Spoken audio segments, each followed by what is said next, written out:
A local high school principal is in hot water right now after a secret recording has made it to the streets about black students and Jewish students. We're still 3 weeks into 2024. This is a problem. Fendi, like the bag.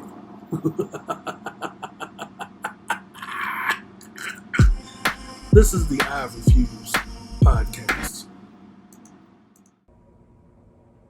This is Mr. Foxy I Refuse podcast. Look.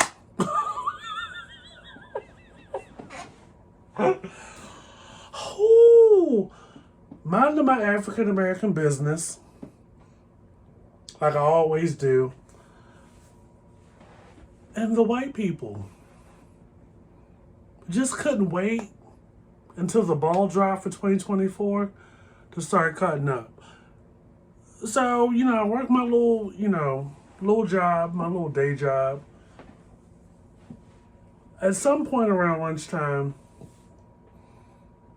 I was on Instagram and Neighborhood Talk, how y'all doing?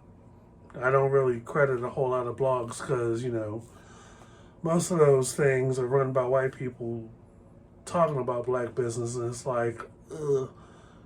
But there was a secret recording released by a white lady of the principal of Pikesville High School, which is near Baltimore City, Maryland. I'm from Baltimore, and I was just like, ooh, it very, very spicy. Very, very troubling, very much an issue. And here on the YouTube channel, we would like to play that for you guys. They'll probably censor me, but I'm like, look, transparency is the best. If they do censor me, I'll just put this whole video on the audio side of the podcast, wherever you get Spotify, Apple Podcasts, Overcast. But here goes nothing. So listen very closely to what was recorded of this principal and what he has to say at Pikesville High School. For me and only me. I seriously don't understand why I have to constantly put up with these dumbasses here every day. Between these ungrateful black kids who can't test their way out of a paper bag, or these teachers who don't get it, how hard is it to get these students to meet their grade level expectations? Lawrence and Ravenel should have never been hired. Now you call him out by name. Don't let me get started on DJ. I'm going to drag his black ass out of here one way or another. What you mean? I'm going to get something stick. Something stick? I'm so sick of the inadequacies of these people. What do you mean these people? And if I have to get one more complaint from one more Jew in this community, I'm going to join the other side. Hold up. Hold up. Wait. All right.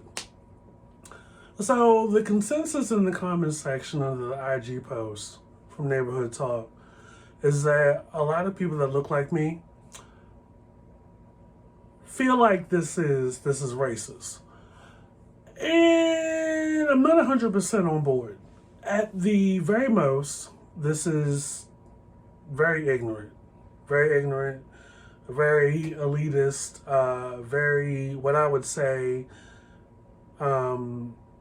is a condition that white people have that are around minorities but don't get it, is that while you are the principal of a predominantly minority school and a predominantly minority school neighborhood, community, demographic, or whatever, even at your position, you're not, even though you're around us, you're not of us, right? That's the first thing. And then on top of that, like, I say that it's very, very ignorant. I wouldn't say that's essentially racist against black people. Because at the end of the day, with the expectation of principals and teachers within the school and the school district, they have on their shoulders a requirement from the state or, the administration that a certain percentage of students pass standardized testing, or else the state will come in and just take everything over. Everybody that's seen Lean on Me or heard of Lean on Me know what I'm talking about. So there's that piece. And when I talk about this, and when I mention this, I'm saying, this ultimately is your responsibility as a principal. And we have so many questions like, what are you doing over there at Pikesville High School, allegedly? Or more importantly, what are you not doing as a principal? There's more to being a principal and a teacher than, just coming in, being present for 8 hours, and collecting a check, clocking out, and going home. Like, what are you doing to inspire teachers, inspire students? What are the meetings like with these teachers as a principal? What game plan are you doing? How are you reaching the kids?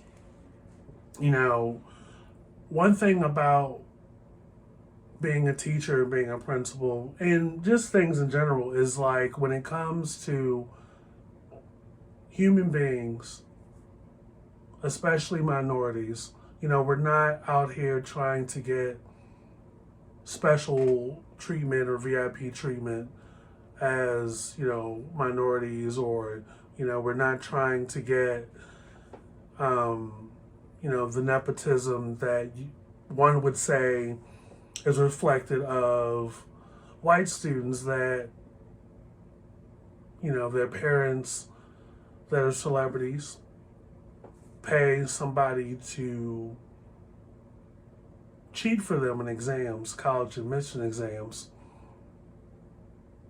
I know who I'm talking about, what I'm talking about, that whole college admission scandal. We're people that are limited by society, whether we're single parent or 2-parent households, that it's a generational thing. Like, my mom personally has a 9th grade education. She has never graduated from high school. To my recollection, growing up in the Baltimore County school system, I don't recall her helping me with homework. It was one of those things where I just kind of figured it out on my own. And while that's not a reflection of everybody else's experience that looks like me, there is a realization that principals like this guy and teachers and faculty in these schools should be made aware of. While we are Black and minorities and such, and we're growing up in this country and this society, it starts with this attitude. And unfortunately, the attitude that I get from this guy is, here's somebody that was appointed to this position that, I don't know how many years he's been principal of Pikesville High School, but there is, when you come into our environments, you come into our neighborhoods, there is a certain level of open-mindedness that needs to occur. Whether or not you see this as just a job or just as a stepping point into something better for yourself, when you have a daily interaction, or you're in an environment on the daily with us, there's a part of you that must evolve as a human being.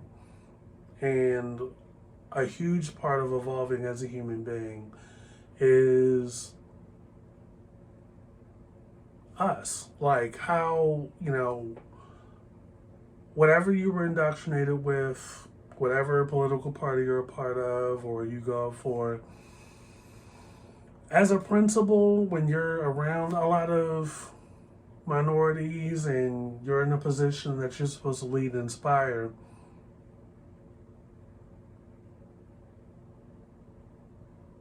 one would think that you would,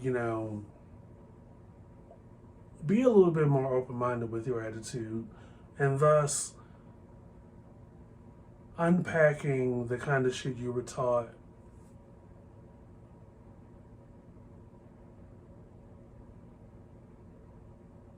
that's reflected in this kind of shit that you're talking. So me personally, when I heard it, I was like, the first part about, these kids can't test their way out of a brown paper bag. I couldn't personally say, oh, well, he's strictly talking about black kids. But even if he was, that's not necessarily racist. Like I said, that's more frustration and ignorance. But also, it's not racist if it's true. The standardized testing thing, like I said, is not new. But like I said, this all comes back to what are you doing? How are you reaching the kids? And when he says, these kids, I'm thinking the entire population. Not just black kids, but white kids, Jewish kids, like whatever is the makeup of the school over there. So I wasn't 100% on, oh, well, this is racist. I'm not over here at the I Refuse podcast, one that just jumps on the bandwagon of sprinkling racism on every situation, because not everything is racism. At the most, people are being ignorant and they don't know what the fuck they're talking about because they're not in that environment. But I think the turning point for anybody that's not of a particular environment is to be open-minded and at least take in the experience. And be like, the reality is not what they say on the news. I shouldn't be fearful or prejudiced of these people. And, as you grow up in this world and you come across a lot of people, whether it's work, school, the supermarket, and you see, more and more people that don't look like you, and you have these interactions that are nice and pleasant, and you have like dinners and holidays with folks that, don't look like you, and you're like, they're human beings at the end of the day. You just, at some point, you start to open yourself up, right? So, when I first heard this recording, because, this is like my second or third time, playing this video or this audio clip, I said to myself, this definitely sounds like somebody talking out of frustration, which is, as somebody that's come up in the public school system, not new, right? So I wasn't leaning on him too much about the tone and the gravitas at which he was talking. I'd still say, it's kind of it's fucked up that we're secretly recording people. And I'm kind of looking at this person like, at some point, this had been a regular thing, which inspired this person, this white lady, to record this guy. So I'm thinking to myself, like, what was her goal? And how comfortable were you at this point to do this in silence, and even before there's now recording in silence, Like, at some point you realize, why are you not,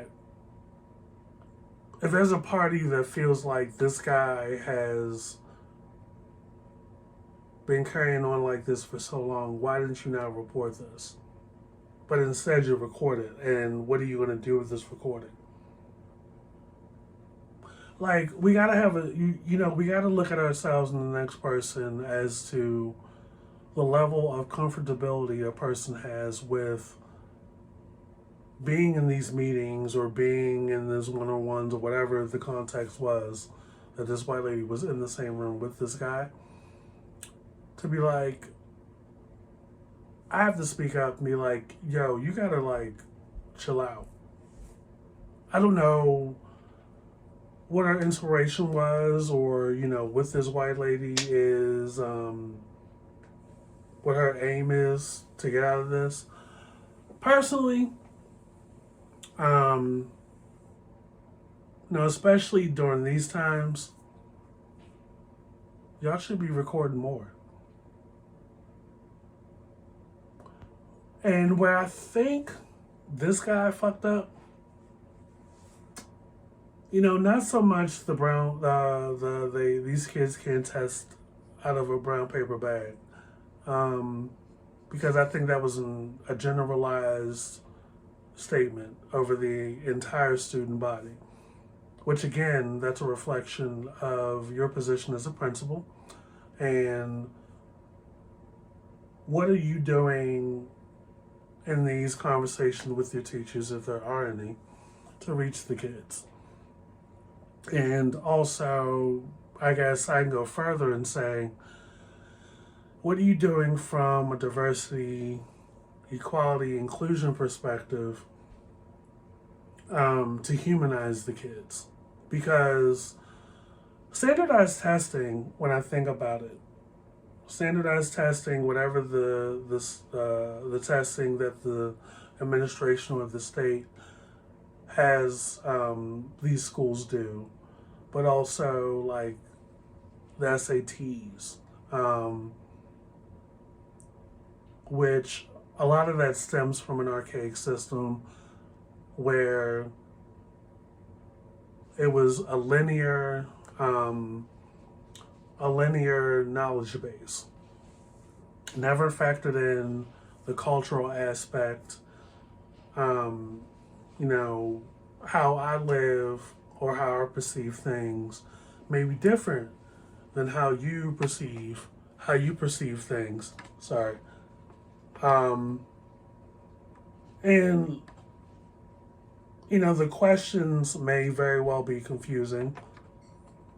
We may not understand the same way with these questions. Some of us, from person to person, may think this is the best answer to my understanding, but it may not always be the right answer, and that varies from person to person. And some of these tests are not ones you can study for. It's a culmination of the subject matter over your 3 or 4 years in high school, right? So, it's a mixed bag where the results or,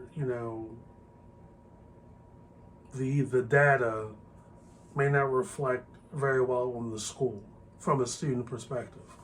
That's kind of the downside when your student body is a mixed student body. So I can understand from a teacher or principal perspective that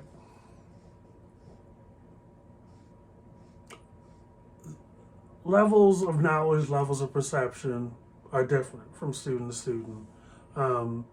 So I'm not leaning too hard from an expectation view on these teachers and this principal when it comes to the standardized testing, because that's nothing new. Like, the expectation of the principal and his faculty from school year to school year to the best of their ability, rise to the standards or the metrics of the administration when it comes to standardized testing. So, principal frustrated with, I guess, the majority of the student body not able to test out of a brown paper bag. But damn, did he have to go ham? Did he have to go ham? Did he have to go that hard? Even frustrated, right? And this is what? They're in the middle of the school year at this point, assuming they started late August, early September, and they let out in May. 8, 9, 10, 11, 12, 1. Yeah, that's 6. So, middle of the school year.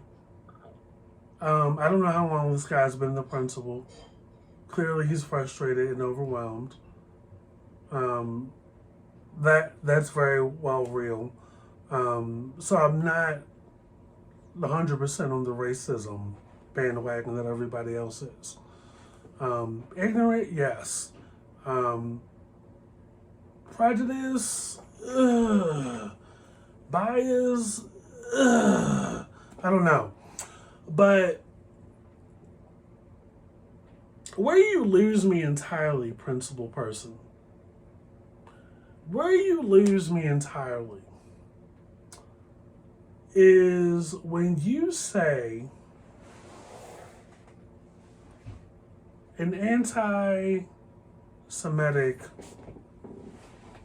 comment, statement, reflection of anti-Semitic attitudes against Jewish people, that if they don't do A, you're going to the other side.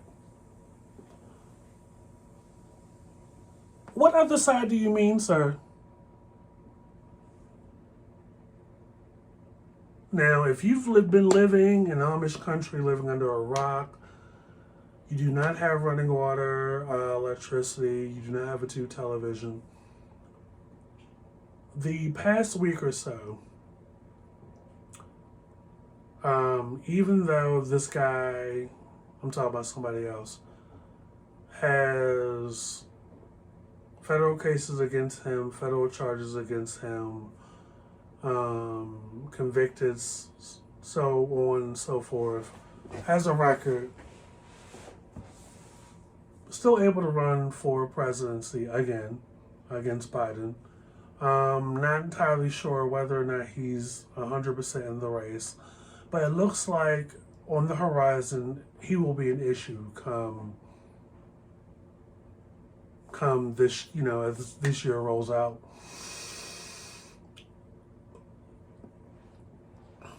You know what I'm talking about. He was the 45th president of the United States. I will not say his name. There is like this overwhelming fear that he may run, but also on top of that, get back into office. But for the longest time, 5 or so years, anti-hostility that looks like it's coming back. So when this principal says the other side, we know what you're talking about. And that's a problem. Especially when you are the principal, allegedly, of Pikesville High School, where the majority of the community is Jewish. Now, while you may not get a lot of fire or pushback from the black community because, the testing out of a brown paper bag, up for debate how that's perceived. When you get to the Jewish community, especially while we're in the throes continuously with the Palestine-Hamas war, say the kind of shit that you said at the end of this recording, As a principal of a high school in a neighborhood that's predominantly Jewish, yeah, you're pretty much canned at this point.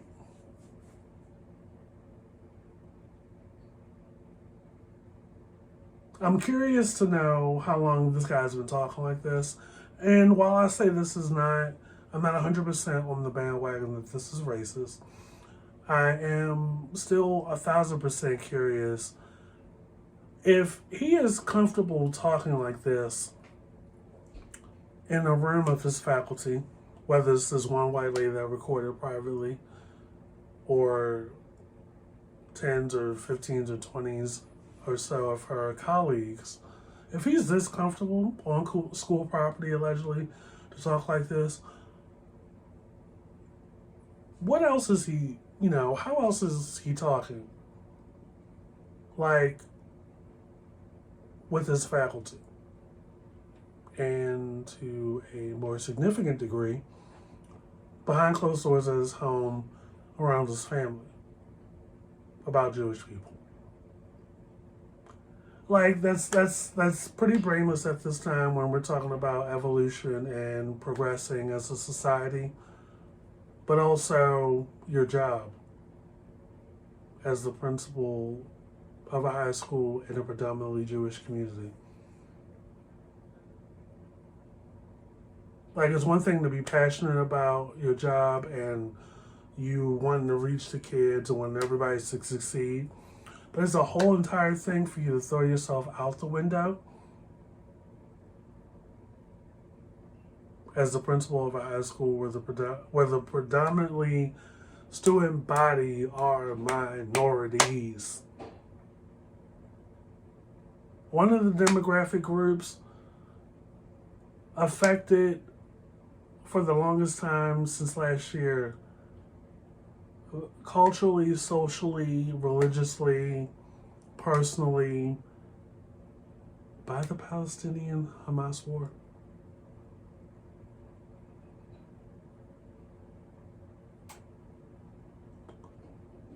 It's 2024. We're supposed to have flying cars by now. Yet and still, we're still faced with ignorance. And it's like the integrity of it all. And you're doing this at your job. It's mind-boggling to me. Very mind-boggling to me. Like, we want people to believe that we're progressing as a society and as we're evolving as human beings, but it's like, even in what a person may feel like is the most vulnerable environments or situations, we say shit like this. Like, read the room. Whether or not you're a principal, read the room, look at the news, do the research, and obtain personal knowledge of other cultures and other societies. Please stop looking at these news outlets whose job is to only give you a jagged perspective. Like, it's what the news is for. They get paid to tell you a certain narrative, to make you think people that look like me are dangerous, are poor, are criminals, are a problem, which inspires you when you get on the elevator with us to grab your purse, which inspires you when you look at other minorities to walk on the other side of the street. Like, the ignorance perpetuates. Like, and media is a large part of that. Not the I Refuse podcast, because, there's part, giving you shit like this that is just worth a discussion. But there's also personal experience, being a black man, Um, some of Mr. Fox is here, but also, like, I'm boggled in my mind like the rest of y'all. Like, we're still facing this. And whoever this man is, I don't think you'll ever find this video, but I'm going to say it. Like, it's clear that somewhere in your knowledge base, somewhere wherever you get your source from, your view of the world that influences or inspires your view of the world, is fucked up. And we're almost a fourth of the way through the 21st century. Like, the shit from the 50s and the 60s ain't gonna cut it. And you are in a very influential, impactful position as a principal. Like, you really gotta unpack your shit. Like, read the room. This kind of shit is what causes people to lose their jobs. Because we're fed up. Like, we're not our ancestors. Like, I'm not Frederick Douglass and Harriet Tubman. Like, we will do some shit. Nothing violent, but we're far removed from the idea that, people that look like me or people that are Jewish can't read and write. You've got to really get deeper into our level of, perception and culture and knowledge before you could ever get into a position that you're in now to inspire and motivate, because clearly you're not doing that. You're not doing that. And this is in my backyard. This is crazy to me. And because it's crazy to me, I had to come to the YouTube channel, I Refuse Podcast, season 5 out right now, to talk to y'all. Like, even myself personally, that came up as a dare kid, on the tail end of economics, in the throes of Bush Sr. when he was a president, and on the tail end of the Clinton era. Like, aside from, Clinton, getting sloppy top in the Oval Office, like, the progression or having progressive attitudes or having liberal attitudes when it comes to minorities and people of color should have been influential on y'all asses by then. You know what I mean? So we can stop replicating the shit from the 90s, early 90s. Stop replicating things adjacent to the 40s and the 30s and the 50s when it comes to Jewish people. Like, it's just not that hard. It's just not that hard. So we'll keep our eyes on this and see what else comes out. I don't think this guy will ever get fired. I don't know. I don't know what this white lady's going to do with this recording or if there's going to be more recordings. But this is very telling. I'm just not 1,000% on the same bandwagon as y'all. But hopefully, watching this video, that y'all get what I'm saying. Like, we here at the I Refuse Podcast try to see it from all walks. And, as a person that's come up in the public school system, I get the frustration, I get the passion, but however, it is not a good look to lean too heavy on Black people, people of color, religious groups, religious communities, especially in the throes of a major war. It's fine to be sick and tired, but watch your mouth and guard your grill. Guard your grill! Anyway, this is Mr. Fox, I Refuse Podcast. Get into the I Refuse Podcast wherever you see us. Season 5 is out right now. We produce episodes and release every Monday. Get into the usual suspects. wherever you get your podcasts, and the I Refuse Podcast After Dark. Ooh, I gotta record for that. But here's the YouTube channel. Hope y'all been loving it. We love making stuff for you guys.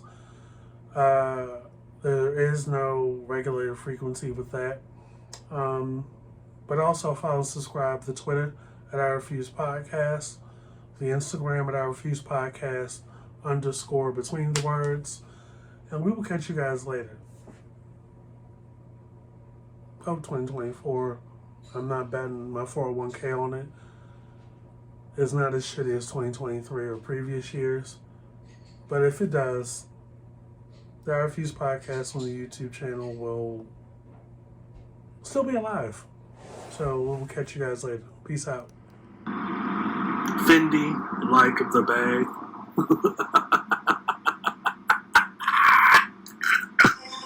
This is the I Refuse Podcast.